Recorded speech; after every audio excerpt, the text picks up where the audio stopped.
இளையவளின் இடையொரு நூலகம் படித்திடவா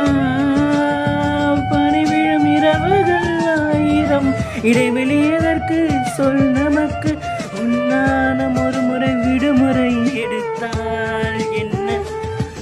உன் பேர் மெல்ல நான் சொல்லிட என் வீட்டு ரோஜாக்கள் பூக்கின்றன ஓ நாள் உனை காணாவிடின் எங்கே உனன் வென்று கேட்கின்றன நீ தொட்டால் நிலவின் கரைகளும் நீங்குமே விழிகளில்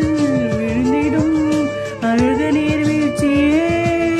எனக்கு நீ உனை தர எதற்கு ஆராய்ச்சியே உனை விட வேறு நினைவுகள் ஏது ரோஜா ரோஜா ரோஜா ரோஜா ரோஜா ரோஜா ரோஜா